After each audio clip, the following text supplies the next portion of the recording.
Hello बच्चों, let's read this question. The question says, हमारा question एक स्टेटमेंट बेस्ड क्वेश्चन है जिसमें हमें स्टेटमेंट को रीड करना है और नीचे दिए गए ऑप्शंस में से करेक्ट ऑप्शन को चूज करना है। Statement 1, Chinese paper arrived in Europe in the 11th century. Chinese paper जो है वो यूरोप में 11th सेंचुरी में आया था। Statement second, Marco Polo returned to Italy from Japan in 1995। Marco Polo जो है वो इटली वापस आए थे जापान से कब? 1995। आइए ऑप्शंस देखते हैं।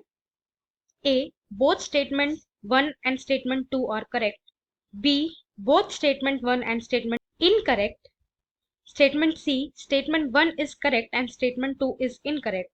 Statement D, statement 1 is incorrect and statement 2 is correct। आइए अपना आंसर देखते हैं। जो हमारा स्टेटमेंट 1 है वो एकदम करेक्ट स्टेटमेंट है। Chinese paper arrived in Europe in 11th century.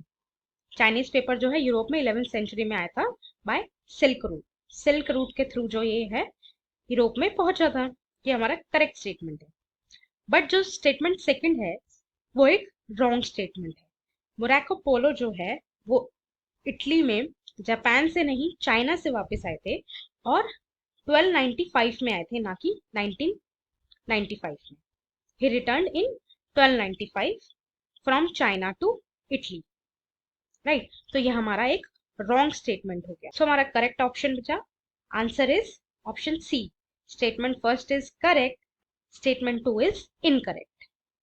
Right, बाकी सारे ऑप्शन जो है एलिमिनेट हो जाएंगे। हमारा करेक्ट ऑप्शन बचेगा option C. Statement 1 is correct and statement 2 is incorrect. ये हमारा correct option. Right. I hope you understood. Thank you and best of luck.